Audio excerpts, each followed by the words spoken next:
Bonjour tout le monde, et dans cette série nous allons parler des sciences alimentaires, donc les aliments en détail, de la nutrition aussi parce que c'est important et de la santé parce que comme vous le savez, notre santé dépend de ce qu'on mange et surtout à notre époque où il y a beaucoup de maladies qui émergent et vont continuer à émerger malheureusement, les maladies auto-immunes, les cancers, les maladies cardiovasculaires, les maladies du tube digestif, les allergies et l'asthme, il y a beaucoup d'allergies maintenant, problème des intoxications par les métaux lourds et par d'autres éléments toxiques, et on a aussi les maladies qui se rapportent au manque ou aux carences, c'est la vitamine D, la vitamine B12, l'acide folique, le fer, le calcium et tout ça, et bien d'autres éléments.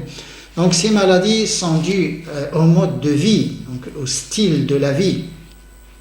Fini l'époque où on avait des maladies infectieuses, des maladies microbiennes comme le malaria, le choléra, la typhoïde, la dysenterie, la tuberculose et tout ça, c'était des maladies microbiennes qu'on a pu éradiquer par l'invention des antibiotiques et bien sûr par l'amélioration donc, des conditions hygiéniques. Et maintenant, on n'a plus donc, ces maladies, c'est rare, ça existe encore mais c'est très rare. Et maintenant, on se retrouve avec des maladies qui sont dues à d'autres facteurs, qui sont dues au mode de vie, donc au style de la vie. Donc ça c'est une introduction, donc nous allons être un peu court, hein. Ça va être des épisodes de 20 minutes, 25 maximum, on verra bien, ça dépend de l'aliment, hein. Ça dépend de l'aliment et de l'importance de la composition chimique de l'aliment. Et c'est des épisodes de 20 minutes en moyenne, ça va être des 20 minutes et on va essayer aussi d'être aussi complet que possible parce que dans les conseils et les informations qu'on donnait avant, il y a beaucoup de collègues qui nous demandent la dose quand on parle par exemple d'un aliment ou d'une plante ou d'un type d'herbe, tout ça, ils nous demandent à chaque fois donc, comment l'utiliser et quelle est la dose. Oui, c'est très important, bien sûr. Et nous allons être aussi complets que possible, on va essayer de le faire. Et puis, vous savez, les aliments, hein, il faut que vous ayez une idée claire sur les aliments. On peut les classer, pour nous, en technologie alimentaire, on classe les aliments en deux catégories, tout simplement. Les aliments altérables et les aliments non altérables. Les aliments non altérables, c'est les aliments secs, il n'y a pas d'eau. Hein, c'est les céréales, les légumineuses, c'est les épices, c'est les graines, c'est aussi les plantes qu'on boit, hein, sous forme de boisson, hein, comme le thé, le café, tout ça, c'est des aliments secs. Ces aliments, il n'y a pas, c'est l'AW est inférieur à 0,2, donc il n'y a pas de croissance microbienne, il n'y a pas d'altération. Donc c'est des aliments qui résistent et qui ne s'altèrent pas, donc il y a moins de problèmes, il y a moins d'intoxication, il y a moins de problèmes. Et même les fruits secs aussi, donc l'amande, les noix, les dattes, les raisins secs, les figues, séchés, on a aussi l'acajou, les noix d'acajou, les pistaches, les cacahuètes, et tout ça, c'est aussi des aliments secs, donc c'est des aliments où il n'y a pas d'eau. Donc on a la première catégorie, c'est des aliments non altérables, c'est les aliments secs, où l'AW inférieur à 0,3, donc de toute façon en dessous de 0,6, il n'y a pas de croissance microbienne, c'est l'AW du miel. Et les aliments qui regorgent d'eau, c'est les aliments altérables. Les aliments qui sont riches en eau, l'AW donc, qui s'approche de 1, il est de 0,99, c'est un pourcentage d'eau donc au-delà de 90%, c'est les viandes, le lait, donc, le poisson, bon, les aliments frais, donc, les légumes, les frais, tout ça. Donc c'est des aliments altérables parce qu'il y a de l'eau. Donc l'altération, c'est soit des micro-organismes, soit les enzymes. Vous voyez, et c'est des aliments qui sont source de beaucoup de problèmes, qui sont source d'intoxication. Donc ça, c'est la classification pour nous en tant que, disons, technologie alimentaire. Pourquoi ? Parce que la technologie alimentaire, elle cherche à conserver les aliments. C'est pourquoi d'ailleurs, elle les classe comme ça. Les aliments faciles à conserver, et moins de problèmes, il n'y a pas de risque. Et les aliments difficiles à conserver, donc il faut stériliser, il faut emballer hermétiquement et tout ça. C'est le poisson, c'est les viandes, c'est le lait, c'est l'œuf, c'est tous les produits frais, y compris donc les légumes et les fruits aussi, ça fait partie donc de ces aliments. Ça, c'est une classification donc, du point de vue technologique. Et on a aussi une classification un peu d'ordre nutrition, pour les nutritionnistes et pour les diététiciens. On a la classification des aliments d'origine animale, les aliments d'origine animale, et les aliments d'origine végétale. Il n'y a que deux. Donc les aliments d'origine végétale, c'est tout ce qui est végétal, les céréales, les légumineuses, les fruits, les légumes, tout ça, les fruits secs, les plantes, les épices, les graines et tout ça, hein, c'est des matériaux, hein, c'est des aliments d'origine végétale.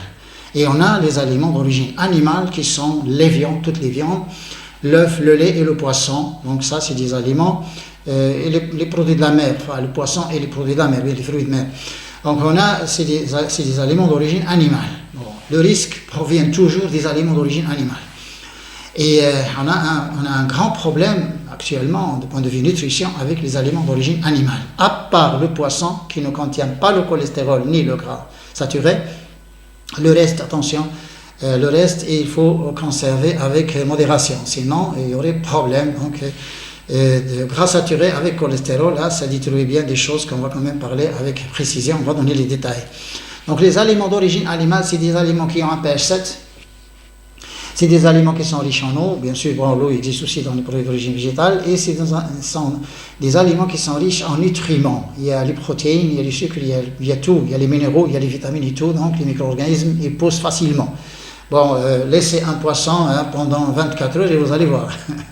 Ça s'altère et ça donne des produits nauséabonds, mauvaises odeurs et tout ça. Pourquoi? Parce que c'est une croissance microbienne. Mais quand vous laissez les légumes et les fruits, tout ça, pendant une semaine, là, vous ne sentez rien. Et c'est des aliments qui ont un pH 7, c'est des aliments qui sont riches et c'est des aliments qui sont initialement contaminés. Ils contiennent déjà des micro-organismes, beaucoup de microbes. Les aliments d'origine végétale sont des aliments pauvres, il n'y a pas beaucoup de nutriments, qui ont un pH un peu acide. Et il y a des inhibiteurs, les végétaux c'est des inhibiteurs, il y a les saponiles, les polyphénols, tout ça qui inhibent les micro-organismes. Et ils ont une résistance quand même à la croissance microbienne. Et c'est pourquoi on a beaucoup d'intoxications, pas beaucoup, mais la plupart des intoxications proviennent des aliments d'origine animale ou du mélange d'aliments où on introduit un peu des morceaux de viande ou de l'œuf ou du fromage et tout ça, et on mélange. Là, les aliments qui contiennent un morceau ou une partie donc, des aliments d'origine animale, c'est des aliments dangereux, qui restent dangereux. Parce que le botulisme, maintenant, les intoxications botuliques, qui sont dues donc, aux aliments strictement d'origine animale. Il n'existe pas, rarement dans les produits d'origine végétale. Ça, c'est un peu en gros, et nous allons classer à chaque fois donc, la catégorie des aliments d'origine végétale et la catégorie des aliments d'origine animale, qui sont les aliments bons pour la santé, qui sont les aliments mauvais pour la santé, bien sûr. Et nous allons marcher comme ça. À chaque fois, on va donner les caractéristiques et les propriétés de l'aliment. Et on va aussi donner comment l'utiliser. Bon, il y a beaucoup d'utilisation parce que la consommation même de l'aliment, ça peut être cru comme les produits d'origine végétale. Les légumes, par exemple, ça peut se consommer sous forme de salade, cru, sous forme de jus, bien sûr, cru toujours, sous forme de potage, il est cuit, ou sous forme cuite, comme ça, etc., avec une sauce et tout ça. Donc, quelle est la meilleure façon pour utiliser donc, l'aliment et tirer des bénéfices, bien sûr, avoir le fort de l'aliment. Nous allons, disons, organiser cette série comme ça, donc, et nous allons numéroter donc, les épisodes. Nous avons les numérotés, les organiser. Ils vont rester sur la chaîne. Les gens qui ratent donc, un épisode, ils n'ont qu'à entrer dans la chaîne et regarder donc, l'épisode. Et ayez un calepin, un petit cahier, un crayon là pour prendre note parce que c'est l'époque là où vous devez apprendre comment vivre. Sinon, vous savez bien avec les maladies maintenant qui émergent. Il y a même des maladies qui n'ont pas de solution. Bon, c'est à vous maintenant de jouer et c'est à vous d'apprendre comment vivre. Et c'est à vous d'apprendre comment contourner cette situation qui est devenue très difficile, malheureusement. À la prochaine. Merci. Au revoir.